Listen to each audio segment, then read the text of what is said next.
السلام علیکم، پروگرام میں آپ کو خوش آمدید۔ میں ہوں مسعود رضا۔ ملک میں ایک دلچسپ صورتحال بھی ہے سیاسی طور پر اور پریشان کن صورتحال بھی ہے۔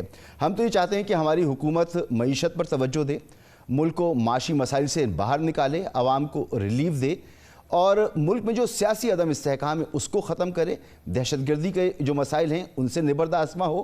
ملک میں ایک عدالتی بحران ہمارے سامنے کھڑا ہے۔ اسلام آباد ہائی کورٹ کے ججز کا خط ہے اور اسی طرح کا ایک خط شنید ہے کہ لاہور ہائی کورٹ کے ججز بھی لکھ رہے ہیں۔ تو یہ بڑے گھمبیر مسائل ہیں۔ اس کے علاوہ اگر آپ انتظامی طور پر دیکھیں تو اس دفعہ گندم کی کٹائی ہوئی، بہت زبردست کراپ ہوئی ہے، لیکن خریدنے کے لیے حکومت جو ہے اس کے پاس پیسے موجود نہیں ہیں اور کسان جو ہے وہ رول رہا ہے۔ تو انتظامی حوالوں سے چیزوں کو بہتر کرنا ہے، بہت کچھ اس حکومت کے ذمے ہے، لیکن یہ حکومت ایسا لگ رہا ہے کہ اس طرف توجہ دینے کے بجائے اندر ہی کچھ مسائل اس کے موجود ہیں۔ آج وزیر خارجہ اسحاق ڈار صاحب کو نائب وزیر اعظم بنایا گیا۔ آئین میں اس کا کوئی ذکر نہیں ہے اس عہدے کا۔ پاکستان کی تاریخ میں چوتھی مرتبہ ہے کہ کسی شخصیت کو نائب وزیر اعظم بنایا گیا ہو۔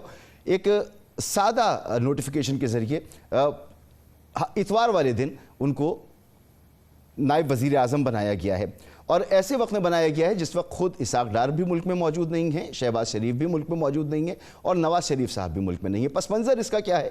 پس منظر اگر آپ دیکھیں تو 2 دن پہلے ایک ہنگامی اجلاس بلایا گیا پنجاب میں رانا ثناء اللہ صاحب کی قیادت میں، جو کہ نون لیگ کے صدر ہیں، اور وہاں یہ فیصلہ کیا گیا ہنگامی اجلاس میں کہ نواز شریف صاحب کو دوبارہ سے پارٹی کا صدر بنایا جائے گا، اور اسی دن یہ خبریں آنے لگیں کہ مزید لوگ کابینہ میں شامل ہوں گے، اور اب شنید یہ ہے کہ رانا ثناء اللہ وزیر اعظم کے ایڈوائزر بھی بن سکتے ہیں، اور بھی شخصیات جو الیکشن میں نہیں جیت سکیں وہ کابینہ کا حصہ بنیں گے۔ تو یہ ایک رسہ کشی ہے خود حکومت کے اندر، خود نون لیگ کے اندر ہمیں ایک رسہ کشی نظر آ رہی ہے کہ طاقت جو ہے وہ کس کے پاس ہونی چاہیے، نواز شریف صاحب کے پاس یا شہباز شریف صاحب کے پاس۔ تو ایسی حکومت کس طرح سے ہمارے معاشی، سیاسی، عدالتی اور دیگر جو مسائل ہیں ان کو حل کر سکتی ہے، اس پر آج بات کرتے ہیں۔ ہمارے ساتھ علی گوہر بلوچ صاحب ہمارے ساتھ موجود ہیں، رہنما مسلم لیگ نون کے، ناز بلوچ صاحبہ ہیں، رہنما پاکستان پیپلز پارٹی، اور عامر ضیاء صاحب سینئر صحافی اور سینئر تجزیہ کار۔ آپ تینوں مہمانوں کا بہت شکریہ۔ یہ کس پر آزاد رائے لے لیتی ہیں آج جو فیصلہ ہوا؟ عامر ضیاء صاحب، کیا آپ کو لگتا ہے کہ کیوں ضرورت پڑی آخر کہ ایک ایسا عہدہ جو انتظامی طور پر بے معنی ہے، آئین میں اس کی کوئی گنجائش موجود نہیں ہے، لیکن اسحاق ڈار صاحب کو نائب وزیر اعظم بنایا گیا؟ لیکن میرے خیال میں بہت سارے پاکستانیوں کے ذہن میں یہ سوال ہے کہ ایسا کیا مطلب دباؤ تھا، ایسی کیا ضرورت تھی کہ اس کو یہ سمجھا جائے کہ شہباز شریف صاحب جو ہیں وہ اپنی ذمہ داریاں صحیح طور پہ ادا نہیں کر پا رہے، یہ ان کی کمزوری ہے، یہ ان پہ ووٹ آف نو کانفیڈنس ہے؟ کیا وجہ ہے؟ اور کیا وجہ ہے کہ اسحاق ڈار صاحب کے علاوہ کوئی اور ایسی شخصیت نہیں ہے نون لیگ میں جس کو سمجھا جائے کہ جناب وہ کوئی بھاری ذمہ داری اٹھا سکے؟ یعنی کہ وزیر خارجہ ہوں گے تو وہ ہوں گے، وزیر خزانہ ہوں گے تو وہ ہوں گے، اور اب جب نائب وزیر اعظم ہیں تو وہ بھی وہی ہوں گے۔ تو بہت سارے سوالیہ نشان اس صورتحال نے جنم دی، اور آپ نے جو ابتدائی کلمات میں مسعود صاحب بات کی ہے کہ اصل میں ایک طرف تو شہباز شریف صاحب پہ ووٹ آف نو کانفیڈنس ہے، یہ میں کہہ رہا ہوں، دوسرا میں یہ سمجھتا ہوں کہ جو خود نون لیگ کے اندر ایک آپ کو ایک بے سمتی نظر آ رہی ہے اور جو اس میں کشمکش نظر آ رہی ہے، جو رسہ کشی نظر آ رہی ہے، یہ اس کی بھی غمازی کرتی ہے۔ نواز شریف صاحب جو ہیں وہ اپنے اس کو کہتے ہیں نا یہ واپسی کی تیاری کر رہے ہیں، اب کس طرح سے واپس آتے ہیں، ان کو صدر بننا ہے، اس کا اظہار انہوں نے رانا ثناء اللہ صاحب کے ذریعے کروا دیا۔ وہ پنجاب حکومت کو کنٹرول کرنا چاہ رہے ہیں تو بیٹی ان کی وہاں پر موجود ہے۔ شہباز شریف صاحب سے غالباً وہ ناخوش ہیں، تو پھر اس کے لیے ان کے پاس ان کے سمدھی ہیں کہ ان کا جو ہے دائرہ عمل جو ہے وہ بڑھایا جائے۔ اب یہ ایک خود عجیب و غریب خواہش ہے، کیونکہ آپ کو پتہ ہے پاکستان میں کوئی ایک طاقت کا مرکز نہیں ہے، یہاں پر کئی طاقت نہیں، مگر اسحاق ڈار صاحب جو ہیں وہ نائب وزیر اعظم بن کر کیا بے اختیار نائب وزیر اعظم ہوں گے یا کوئی اختیارات بھی ایکسرسائز کرنے کی کوشش کریں گے؟ دیکھیں، ایک جو ذرائع کے ذریعے حکومت نے ایک خبر لیک کرائی ہے شہباز شریف صاحب کے کیمپ نے، تو اس کے مطابق وہ کہہ رہے ہیں کہ جی علامتی ہوں گے، اور ان کے پاس کوئی ظاہر ہے کہ آئین میں جب اس عہدے کی گنجائش نہیں ہے تو آئین کے حساب سے طاقت بھی نہیں ہے، تو جو بھی طاقت کا منبع ہے وہ تو ظاہر ہے کہ شہباز شریف صاحب کے ذریعے جائے گا۔ یہ تو میں آئین اور قانون کی اگر بات کریں تو جو شہباز شریف کا کیمپ میں انہوں نے اس چیز کو ذرا سا انڈرمائن کیا ہے، لیکن ظاہر ہے کہ نواز شریف صاحب ان کو پش کر رہے ہیں تو چاہیں گے کہ ایسرٹ کریں، یہ جو ہے ان کے جو سمدھی صاحب ہیں وہ ایسرٹ کریں، اب وہ کس طرح سے کرتے ہیں اور اس کے نتیجے میں کیا ہوگا وہ کتنا گراؤنڈ کور کرنا چاہتے ہیں. اچھا ایک آخری دلچسپ بات دیکھیں نا, انہوں نے کہا اپنی ترجیحات میں بتایا کہ بھارت سے تجارت بحال کرنی ہے, یہ انہوں نے کچھ دن پہلے فرمایا تھا, اور ایک مرتبہ نہیں ایک سے زیادہ مرتبہ فرمایا. اب یہ ایک ایجنڈا ہے, کیا اس ایجنڈے پر پاکستانی اسٹیبلشمنٹ تیار ہے؟ کیا اس پہ تمام ہماری وہ سب لوگ تیار ہیں, ہمارے جو سیاسی کوارٹرز ہیں؟ کیونکہ اگر آپ ایکسیپٹ کرتے ہیں اس چیز کو تو اس کا مطلب ہے جو بھارت کی نئی سرخ لکیر ہے 5 اگست 2019 کی, اس کو آپ تسلیم کر رہے ہیں اور ان کی ٹرمز پہ آپ تعلقات بحال کر رہے ہیں. اب کیا یہ ایجنڈا ہے, اس کے لیے ان کو لایا گیا ہے, اور مطلب ہے اس کے اندر کیا تمام لوگ آن بورڈ ہیں؟ تو میرے خیال میں بہت سارے سوالات ہیں, اور تشویشناک سوالات ہیں مسعود صاحب, اور پریشان کن صورتحال. جی میں نے ابتدا میں کہا یہ پریشان کن صورتحال ہے. بالکل, ہم تو علی گوہر بلوچ صاحب ہم تو یہ سمجھ رہے ہیں کہ آپ معیشت کو فوکس کریں گے, آپ دیگر مسائل جن کا میں نے ذکر کیا, یہ وجہ کیا ہے, کس لیے اسحاق ڈار صاحب کو نائب وزیر اعظم بنایا گیا, اس سے کیا حاصل کرنا چاہتی ہے نون لیگ؟ بسم اللہ الرحمن الرحیم. دیکھیں جس طرح سے ضیاء صاحب نے جو ہے وہ اپنا تبصرہ دیا, اور آپ نے بھی جس طرح سے ان سے سوال پوچھا, میرا خیال ہے اگر آپ بھی محسوس نہ کریں ضیاء صاحب, ایک تو آپ نے کہا کہ نیوٹرل تجزیہ انہوں نے کیا, تو یقین کریں کہ میں اس وقت سے کوشش کر رہا ہوں کہ میری ہنسی رک جائے, کیونکہ ضیاء صاحب نے معذرت میرے بھائی ہیں لیکن کبھی بھی نیوٹرل تجزیہ نہیں کیا, ان کا ایک ٹلٹ ایک طرف ہوتا ہے اور اس صاحب سے بات کرتے. دوسری گزارش یہ آپ کی رائے ہو سکتی ہے, لیکن میں سمجھتا ہوں کہ وہ ایک غیر جانبدار صحافی ہے. ٹھیک ہے جی, میں دیکھیں نا, میں تو ان کو خدا نخواستہ یہ نہیں کہہ رہا کہ وہ صحافی نہیں ہے, لیکن میں نہیں, آپ کہہ بھی دیں تو اس سے وہ صحافی نہیں, ایسا نہیں ہوگا کہ صحافی نہ رہیں, وہ صحافی رہیں گے. میں تو یہ کہہ رہا ہوں کہ وہ صحافی ہیں, ان کا ٹلٹ ایک طرف ہے, اور وہ نیوٹرل تجزیہ والی بات سے میں اتفاق. چلیں آپ نیوٹرل بات بتا دیں, کیا وجہ ہے اسحاق ڈار صاحب کو نائب وزیر اعظم بنانے کی؟ دیکھیں بات یہ ہے کہ ظاہر ہے کہ اس سے پہلے بھی نائب وزیر اعظم پرویز الہی صاحب بھی بنے تھے, یہ پارٹی کی حکومت تھی. اور دوسری بات یہ ہے کہ آپ کو جس طرح سے کہ آپ کے علم ہے کہ مختلف صوبوں میں کئی دفعہ سینئر وزیر بنائے جاتے ہیں. اس کا مقصد یہ نہیں ہوتا کہ ان کو کوئی اختیارات سونپ دیے جاتے ہیں یا کچھ اس طرح سے ہوتا ہے. وہ ایک کچھ لوگ ظاہر ہے اپنی صلاحیتوں کے لحاظ سے جو ہے وہ ڈومینیٹنگ ہوتے ہیں, اور ان کا تجربہ مختلف فیلڈ میں ہوتا ہے, تو ظاہر ہے کہ ان کے پاس پورٹ فولیو جو ہے وہ خارجہ کا ہے. خارجہ میں بھی جس طرح سے سعودیہ کے ساتھ اور دیگر ممالک کے ساتھ جس طرح سے کہ ہمارے معاشی اشاریے بھی بہتری کی طرف جا رہے ہیں, اور فائنینس میں بھی وہ ایک تجربہ رکھتے ہیں ساتھ ہی ساتھ. تو میری ایک کارکن کی حیثیت سے میں سمجھتا ہوں کہ ظاہر ہے کہ مختلف جو ہے وہ مطلب ہے کہ فیلڈ میں نہیں, ٹارگٹ کیا ہے, اچیو کیا کرے گی نون لیگ؟ سر یہ بتائیں نا. اچیو یہی کرے گی کہ جو ڈار صاحب کی صلاحیتیں ہیں جو کہ ان کے مختلف شعبہ جات میں ہیں, ان سے فائدہ اٹھایا جائے گا ملک اور قوم کے لیے. اور ظاہر ہے کہ اس لحاظ سے جو ہے وہ جس طرح سے کہ قوم کی بھی بہت ساری توقعات ہیں, تو ہم سمجھتے ہیں کہ ڈار صاحب کی جو ان کی صلاحیتیں ہیں, جو فائنینس میں ہیں, جو دیگر شعبہ جات میں ہیں, جو خارجہ میں ہیں, اس سے ہم زیادہ سے زیادہ مستفید ہیں. اور ویسے بھی وہ سینئر موسٹ پولیٹیشین ہیں. ٹھیک ہے وہ ہیں, مگر سر یہ تو میں تو یہ جاننا چاہ رہا ہوں کہ کیا وجہ کیا بنی کہ نائب وزیر اعظم بنیں گے تبھی اپنی صلاحیتیں جو ہیں وہ استعمال کر سکیں گے. محترمہ ناز بلوچ صاحبہ, بہت شکریہ آپ کا بھی. یہ فرمائیں کہ آپ کی پارٹی کو آن بورڈ لیا گیا اس معاملے پر, اور آپ کی کیا اس پر رائے ہے؟ کیونکہ آپ کی حکومت میں پرویز الہی صاحب کو بنایا گیا تھا, آج کل وہ جیل میں ہیں بہرحال, تو یہ کیوں بنایا جاتا ہے نائب وزیر اعظم؟ بسم اللہ الرحمن الرحیم. مسعود دیکھیں, یہ پی ایم ایل این کا ایز اے پارٹی ان کا یہ فیصلہ ہے, اور میرا خیال ہے کہ یہ اتنا کوئی میں سمجھتی ہوں جس طرح سے اس کے اوپر ہم تبصرہ کر رہے ہیں, یہ کوئی ایسی الارمنگ یا کوئی ایسی خوفناک بات تو ہے نہیں. اور اس سے میرا خیال ہے کہ ملک کا نقصان تو اس بات سے ہو نہیں رہا کہ کوئی ڈپٹی پرائم منسٹر بن گئے ہیں اسحاق ڈار صاحب, تو یہ اگر ان کی leadership P M L N کی سمجھتی ہے کہ وہ ایک سمبولک اسٹیٹس کو لے کر اگر کوئی کسی طریقے سے بہتری لا سکتے ہیں، کیونکہ پریسیڈنٹ موجود ہے، پہلے بھی ہمارے پاس ڈپٹی پرائم منسٹر کی جو ہے نا پوسٹ پہ پرویز الہی صاحب رہ چکے ہیں پوزیشن پہ، تو یہ کوئی it's not for the first time definitely, but میرا کہنے کا مقصد ہے کہ اس وقت ملک کو درپیش جو چیلنجز ہیں وہ واقعتاً بہت سیریس ہیں. وہ جو فائنینشیل کرائسس ہیں، یا آپ نے بھی تھوڑی دیر پہلے گندم کی بات کہی، جو آپ نے کراپس کی بات کی، ویٹ کی بات کہی، یہ وہ ہمارے کرائسس ہیں، وہ چیلنجز ہیں جس کو فیس کرنا ہے ایک ایسی گورنمنٹ کو جو انہیرٹ کر چکی ہے وہ تمام چیزیں جو ان کے میں سمجھتی ہوں گزشتہ 6 مہینے میں بھی آپ دیکھیں کہ جو نگراں حکومت تھی اس دور میں بھی وہ معاہدے کیے گئے، اور جو گندم کے معاہدے چاہے آپ ویٹ کے دیکھ لیں امپورٹ کے، وہ اس دور نگراں حکومت کے دور میں بھی کیے گئے، جو میں سمجھتی ہوں کہ کابینہ کو آنے کو ان کو ویٹ کرنا چاہیے تھا کہ پارلیمنٹ اپنے قیام میں آئے، پھر پارلیمنٹ کا فیصلہ کرے. ابھی تک تو پارلیمانی کمیٹیز کا قیام نہیں ہو پایا ہے. ابھی تو نا صاحب یہاں ایک سوال میں آپ سے کرنا چاہ رہا ہوں، یہ ایک سوال کرنا چاہ رہا ہوں. دیکھیں ابھی آپ نے ذکر کیا نگراں حکومت کے ان فیصلوں کا جو بہت ہی متنازع فیصلے ہیں. پتہ چل رہا ہے کہ 30 سے 35 لاکھ ٹن گندم جو ہے وہ انہوں نے امپورٹ کر لی، اور اب ہماری جو گندم ہے وہ خریدنے کے لیے کوئی تیاری نہیں ہے. تو نگراں وزیر اعظم جو ہیں ان کو پھر آپ لوگوں نے ووٹ دے کر، آپ دونوں کی جماعتوں نے ان کو سینٹ میں لے کر آئے، محسن نقوی صاحب کو لے کر آئے، تو سرفراز بھگٹی صاحب نے ان کو سی ایم بنایا. پھر اس وقت یہ ساری تبدیلیاں کہ یعنی ایک رسہ کشی سی نظر آ رہی ہے نا. مجھے نہیں لگتا کہ سرفراز بھگٹی کا کوئی عمل دخل تھا یہ گندم. میں اس کابینہ کی بات کر رہا ہوں نا میڈم.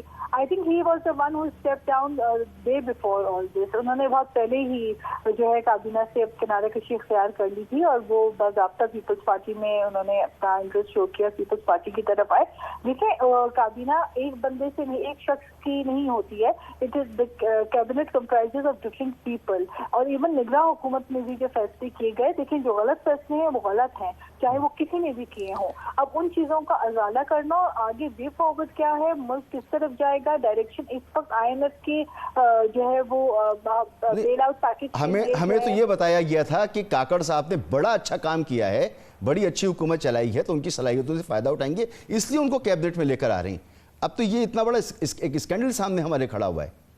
نہیں دیکھیں، یہ تو معاملہ ابھی جو گندم کا معاملہ ہے، یہ معاملہ تو اٹ از ویری ایویڈنٹ. دیکھیں جب اپنے ملک میں ہم نے اس سے پہلے بھی ہمارے پاس یہ مسائل ہوتے رہے. ایک وقت یہ بھی تھا کہ پی ٹی آئی کی دور حکومت میں اگر ہم بات کرتے ہیں تو اس وقت شاہ محمود قریشی فارن منسٹر تھے، اور پاکستان میں جب گندم کی شدید ضرورت تھی اس وقت یہاں سے گندم بجائے یہاں پورا کرنے کے، لوگوں کی ضرورت کو پورا کرنے کے بجائے افغانستان لاکھوں ٹن گندم جو ہے وہ بھیجا جا رہا تھا. تو یہ چیزیں جب غلطیاں ہوتی ہیں ان کو اوور سائٹ کرنے کے لیے کمیٹیز ہوتی ہیں. نہیں مگر آپ کو نہیں لگتا میڈم کہ یہ ہر سال ہر حکومت یہ غلطی دہراتی ہے، اور ایسا لگتا ہے کہ اس کو اچھی لگتا ہے یہ غلطیاں دہرانا؟ ہر سال یہی ہوتا ہے. بالکل آپ جو بات چینی کے ساتھ آٹے کے ساتھ. بالکل دیکھیں آپ جو بات کہہ رہے ہیں میں آپ کو یہی کہہ رہی ہوں کہ کاکڑ صاحب کی بات کر لیں، اس سے پہلے پی ٹی آئی کے دور حکومت میں بات کر لیں. یہ جو چیزیں غلط ہوئی ہیں ان کو ہم نے کریکٹ تو کرنا ہے، اور کریکٹ کون کرے گا؟ کریکٹ پارلیمنٹ کرے گی. اور پارلیمنٹ کے اندر جب تک یہ ہماری کمیٹیز، آپ یہ دیکھیں نا کہ وزیر اعظم کا ایک لیڈنگ کردار ہے، لیکن وزیر اعظم کی اپنی پارٹی کے اندر وہ ان سے صدارت اب لی جائے گی، نواز شریف صاحب کو صدارت دی جائے گی، اسحاق ڈار صاحب کو ہاتھ اور کان اور آنکھیں بنا کر شہباز شریف صاحب کے ساتھ رکھا جائے گا. رانا ثناء اللہ صاحب بھی شنید ہے کہ وہ آ رہے ہیں اسپیشل ایڈوائزر، وہ الیکٹڈ نہیں ہیں. اسحاق ڈار صاحب الیکٹڈ نہیں ہیں. تو نون لیگ تو خود مسائل میں گھری نظر آ رہی ہے. صاحب دیکھیں یہ بات کا جواب تو آپ کو نون لیگ بہتر انداز سے دے گی. Definitely as a representative of Pakistan Peoples Party میں آپ سے ان باتوں کا زیادہ بہتر انداز سے آپ کو نہیں، تشویش کی بات نہیں ہے کہ حکمران پارٹی کے اندر مسائل ہیں. مسعود I just want to finish what I want to say. دیکھیں بات یہ ہے کہ تشویش کہاں کریں گے. تشویش جب شہزاد اکبر جو ہے وہ اٹھ کر آ گئے تھے ایڈوائزر بن کے, وہ کون سے الیکٹ ہو کر آئے ہوئے تھے. جب پی ٹی آئی کی دور حکومت میں بھرمار تھی, سارے چن کے لوگوں کو, پسندیدہ لوگوں کو, پیراشوٹ لینڈرز کو لا کے وزارت کے درجے دے دیے گئے تھے اور پارلیمنٹ میں لا کر ان کو بٹھایا جاتا تھا, ایڈوائزری کے رولز دیے جا رہے تھے. اس وقت وہ کون سے الیکٹڈ تھے؟ تو ڈیفینیٹلی دیز آر جو پریسیڈنٹ, جو ماضی میں پریسیڈنٹس چلتے آئی ہیں, جو گنجائش موجود ہے اس کا فائدہ اٹھاتے ہوئے ہر پارٹی اپنے اپنے لوگوں کو اکوموڈیٹ کر کے کسی نہ کسی طریقے سے آگے تک لے آتی ہے. بٹ ہیونگ سیڈ دیٹ, میں سمجھتی ہوں کہ اس وقت ملک جس چیز کا متحمل نہیں ہے وہ یہ ہے کہ اس وقت ہمیں اپنی غلطیوں کو دہرانے کے بجائے ہمیں چیزوں کو رائٹ ڈائریکشن میں لے جانا پڑے گا. اس کے لیے پارلیمنٹ کے اندر یہ بیج کی بات ہو, جو گندم کی بات ہے, اس کے اوپر بالکل 3 دن 4 دن لگاتار اس کے اوپر بات ہوئی ہے اور بہت زیادہ اس پہ بحث ہوئی ہے پارلیمنٹ میں. ہمارے ممبران نے جن کا تعلق اسپیسیفکلی جو زراعت سے ہے یا جو زرعی علاقوں کے نمائندگان ہیں, انہوں نے اس کے اوپر بہت زیادہ ایمفسائز کیے. ویٹ کے مسئلے کے اوپر کسان کی آواز اٹھائی گئی ہے پارلیمنٹ میں, اور میرا خیال ہے کہ ان چیزوں کو ایڈریس کرنے کے لیے گورنمنٹ جب پارلیمنٹ کے اندر ٹریجری بینچ سے آواز اٹھتی ہے وہ بہت معنی. اب تو یہ سن رہے ہیں میڈم کہ حکومت اگر ساری گندم خریدے تو دیوالیہ ہو جائے گی, تو حکومت خرید ہی نہیں سکتی ہے. بہرحال آپ نے بڑی زبردست یہ بات کہی کہ ماضی کی غلطیوں کو نہیں دہرانا چاہیے. تو عامر ضیاء صاحب, یہاں پر ماضی کی غلطی یہ بھی تھی کہ ان الیکٹڈ لوگوں کو عمران خان صاحب کی کابینہ میں شامل کیا گیا, شہزاد اکبر صاحب آئے, دیگر لوگ آئے اور اس پر تنقید ہوئی اور ابھی بھی تنقید ہو رہی ہے. تو آج ماضی کی غلطیاں نہیں دہرائی جانی چاہیے, لیکن نظر تو آ رہا ہے کہ دہرائی جا رہی ہیں. دیکھو میں پھر کہوں گا تو وہ بلوچ صاحب کہیں گے کہ مطلب ہے وہ صحافی بھاتے ہیں کہ جو کہتے ہیں نا اچھی باتیں کریں. اب ہم ذرا سی مطلب ہے ہٹ کے بات کرتے ہیں. یقیناً ہماری یہاں المیہ یہ کہ ہم غلطی بھی نہیں کرتے. ہم بحیثیت قوم یا ہماری جو رولنگ ایلیٹ ہے وہ پرانی غلطیوں کو دہراتی رہتی ہے. اسی میں غلطی کا نام جو ہے وہ اسحاق ڈار ہے. جب یہ پی ڈی ایم کے دور حکومت میں وزیر خزانہ بنے تو پاکستان کی تاریخ کے ناکام ترین وزیر خزانہ ثابت ہوئے. اور وہ ہم نہیں کہہ رہے, ان کی پارٹی کے لوگ کہتے ہیں جو کل تک ان کی پارٹی میں تھے, ان کے ساتھ شانہ بشانہ چلا کرتے تھے اور جن کو لوگ بڑا مطلب ان کی رائے کو احترام سے دیکھتے ہیں. پھر اس کے بعد وزیر خارجہ بنے. وزیر خارجہ بھی بنے ہوئے جمعہ 8 دن ہوئے ہیں. اس میں انہوں نے بھارت سے تجارت کی بات بغیر سوچے سمجھے کی. برطانیہ کے دورے پہ چلے گئے, وہاں کے اپنے جو وہ ہے ان کے مقابلے کا بندہ, اس سے ٹائم لیے بغیر. تو پھر نتیجے میں فون کال ہوئی. پھر عبد الباسط جیسے ہمارے جو پرانے مطلب برطانیہ جا کر بھی فون کال پر بات ہوئی, آپ کہہ رہے ہیں؟ ہاں نہیں, پھر اس کے بعد میں ملاقات نہیں ہو سکی ان کی کیونکہ ٹائم نہیں لیا تھی. سمجھے جی میں پہنچ جاؤں گا, میں وزیر خارجہ ہوں تو میری ملاقات ہو جائے گی. فون کال یہیں سے کر لیتے تو پتہ چلا. پھر بعد میں فون کال ہوئی. پھر انہوں نے ایک مطلب ہے کیونکہ ریکویسٹ گئی ہوگی تو بعد میں انہوں نے فون کال کی. وہ پتہ نہیں پاکستان آ چکے تو اس وقت یا وہیں پہ تھے, وہ ایک الگ بات ہے. اس پر عبد الباسط صاحب جو ہمارے ہائی کمشنر رہ چکے ہیں بھارت میں, انہوں نے ٹویٹ کیا کہ پاکستان کو مطلب ہے بھد اڑوا رہے ہیں وہ, اور اس طرح کی غلطیاں ڈپلومیسی میں نہیں ہوتی, آپ کے قوم کے وقار کے منافی ہے. تو یہ ان کی ماشاءاللہ صلاحیتیں ہیں. اچھا اس سے پہلے بھی کیا کہا رہا ہے, یعنی کہ جو پاکستان کا بزنس مین ہے ان سے نالاں ہوتا ہے کیونکہ آرم ٹوسٹنگ کرتے ہیں, ان پہ نمبرز کی فجنگ کا الزام رہا ہے. تو ان کی جتنی تعریف کی جائے, ان کی ایک ہی تعریف ہے کہ بھئی کیونکہ سمدھی ہیں, اعتماد ہے, اور انہوں نے ان کی معاملات دل دیکھے ہیں شریف خاندان کی, اس لیے بہت زیادہ اعتماد بھی اور رشتہ داری بھی ہے. تو اس کے علاوہ مجھے تو کوئی اکنامک کونسل میں بھی انڈکٹ ہوئے ہیں, وہ اکنامک کونسل میں بھی ہیں جی, ہر جگہ ہوں گے. مطلب وہ تو وزیر اعظم ہی ان کو ہونا چاہیے تھا. بدقسمتی کہ وہ نائب وزیر اعظم ہیں. میں کہوں گا اس ملک کی بدقسمتی کیا مسعود صاحب کہ یہاں پر 21ویں صدی پر 20ویں صدی جو ہے مسلط کر دی گئی ہے. ٹھیک ہے نا, اہل پر نااہل مسلط ہو گیا ہے. ایماندار پہ بے ایمان جو ہے بدعنوان شخص وہ آ کے بیٹھا ہوا ہے. یہ ہمارا ایک المیہ ہے. اور ہماری جو ایک رولنگ ایلیٹ ہے وہ غلطیاں بھی پرانی کر رہی ہے. وہی جو میں کہہ رہا ہوں نا, کوئی نئی غلطی کرنے کی بھی ہمت نہیں ہے. ان میں امیجنیشن ہو, ان کا تخیل ہو کہ آئیے ہم کوئی نئی بات کرتے ہیں, کوئی ہم نیا تجربہ کرتے ہیں. تو پتہ چلا تجربے بھی پرانے کر رہے ہیں کہ وہ 0 جمع 0 جس کا ہمیشہ نتیجہ نکلا. آج پاکستان جس بدحالی کا شکار ہے, کون اس کا ذمہ دار ہے؟ کیا صرف پی ٹی آئی کے 4 برس؟ نہیں, ایسی بات نہیں ہے. اس کے ذمہ دار 90 کی دہائی بھی ہے. اس کی ذمہ دار یہ جو 2008 کے بعد سے اس ملک میں تماشا ہو رہا ہے وہ بھی ہے. تو بھائی یہ ساری چیزیں جو ہیں آپ اس کو اس میں رکھیں. ہم جب کچھ کہیں گے تو لوگ کہتے ہیں جی جانبداری. بات یہ کہ ہم جو ہیں صرف تعریف نہیں کر سکتے, ہم آئینہ دکھانا ہمارا کام ہے بطور صحافی, اور وہ ہم دکھاتے رہیں گے. اب کسی کو اچھا لگے برا لگے وہ اس کی ہم پرواہ نہیں کرتے. جی ٹھیک ہے بھائی, یہ سوچ ہے علی گوہر صاحب. بہرحال اب یہ بتائیں نا کہ ایک عام آدمی کو آپ کب ریلیف دیں گے اور کیسے ریلیف دیں گے؟ اب جیسے جیسے وقت گزر رہا ہے لوگوں کا سوال یہ بڑھتا چلا جا رہا ہے کہ آپ نے حکومت جو گرائی تھی پی ٹی آئی کی, وہ بھی یہ کہہ کے گرائی تھی کہ مہنگائی ختم کریں گے. مہنگائی بڑھ گئی, نگراں میں اور بڑھ گئی, اور اب تو کم کیجئے. آپ ہی لوگ تھے, آپ ہی لوگوں نے یہ تمام صورتحال پیدا کی تھی. تو کب تک عوام کو ریلیف ملے گا بھائی؟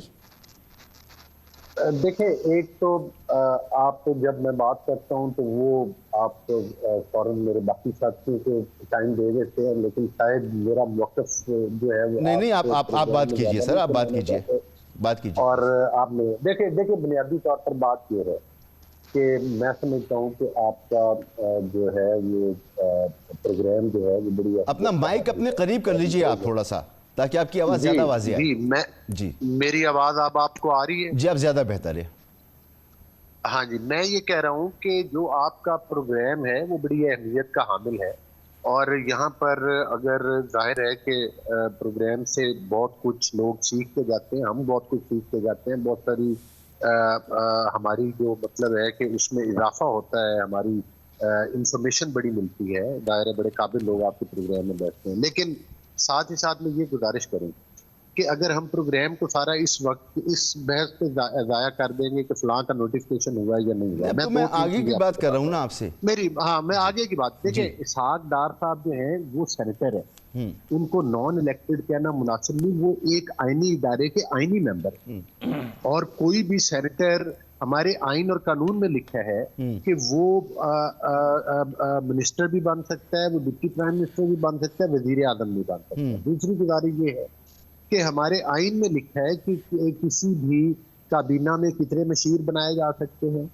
اور ان کو یہ کہنا کہ کسی آئین میں یہ نہیں لکھا کہ نان الیکٹڈ بندہ جو ہے وہ مشیر نہیں بن سکتا. اور ہر حکومت میں مشیر ہوتے ہیں اور پوری دنیا میں ہے, مطلب ہے ٹھیک ہے سر ہوتے ہیں, نیپوٹزم تو نہیں ہوتا نا, یہ کہنا نظام لگتا ہے نیپوٹزم کا. ہاں اگر یہ نہیں نیپوٹزم, تو پھر ادھر دیکھیں نا جو باقی پارٹیز جو مطلب ہے کہ سو کوالٹی جن اس طرف کچھ تجزیہ کاروں کا ٹیلٹ ہے, وہاں پر تو ایک خاندان میں 5 ٹکٹیں بھی دی گئی ہیں. آپ نے دیکھا, اگر کہیں تو میں سنگل سر وہ غلط ہے نا, دو غلط مل کر ایک صحیح تو نہیں ہو سکتے نا. کو دیتے تھے. ہاں البتہ کوئی تسلیم کرے یا نہ کرے, جب 2013 سے لے کر 2017 کا دور تھا, اس وقت بھی خدمات اس ملک کے لیے اسحاق ڈار صاحب نے دی تھی, اور انہی کی خدمات کی وجہ سے جو ہے پاکستان میں مطلب ہے کہ پاکستان کی ترقی میں بڑا اہم کردار ادا کیا تھا انہوں نے. اسی طرح میں سمجھتا ہوں کہ آج جو پاکستان کی معیشت کے اشاریے بہتری کی طرف جا رہے ہیں, تو اس سے بہت سارے لوگ پریشان بھی ہیں, بہت سارے سیاستدان عام آدمی کو ریلیف کب دیں گے؟ پریشان ہیں کیونکہ وہ بھرکس نکال کر گئے تھے پاکستان کی معیشت کا, لہذا وہ توقع نہیں کرتے تھے کہ اتنے ٹوٹے پھوٹے پاکستان کو یہ پھر بہتری کی طرف لے کر چلے جائیں گے, پھر ٹریک کی طرف چلے جائیں گے. سوال کرنا کہ وہ صدر کیوں بن رہے ہیں, میرا خیال ہے اس سے بڑا بے وقوفانہ بات نہیں ہوگی. اگر آپ نواز شریف سر اگر آپ سمجھتے ہیں کہ آپ کی وہ پارٹی صدر کیوں بن رہے ہیں, نہیں میرا سوال آپ سے مختلف تھا. اگر آپ سمجھتے ہیں میں یہ سمجھتا ہوں یہ سمت درست ہے تو پھر ٹھیک ہے, آپ اس درست سمت پہ چلیں. یہ وہی سمت ہے جس پر آپ تحریک انصاف کو تنقید کا نشانہ بنایا کرتے تھے. یہ وہی سمت ہے, ایگزیکٹلی وہی سمت ہے. الیکشن سے لے کر آج تک کی صورتحال بالکل ویسے ہی صورتحال ہے. بہرحال وہ حکومت نہیں چلا سکے, ان کا دھڑم تختہ ہو گیا. آپ سمجھتے ہیں آپ چلا لیں گے اور پھر سعودیہ سے انویسٹمنٹ آ جائے گی تو سب ٹھیک ہو جائے گا. سر ملک کے حالات کو ٹھیک کرنا ہے, عدالتوں کو ٹھیک کرنا ہے, دہشت گردی کے مسائل سے نمٹنا ہے, پولیس کے سسٹم کو ٹھیک کرنا ہے, کرپشن کو ختم کرنا ہے. یہ بڑے سنگین مسائل ہیں پاکستان کی معیشت کے لیے. تو اس میں ہمیں پروگریس نظر آنی چاہیے نا, وہ کہاں ہمیں نظر آ رہی ہے. ایک بریک کے بعد بات کرتے ہیں.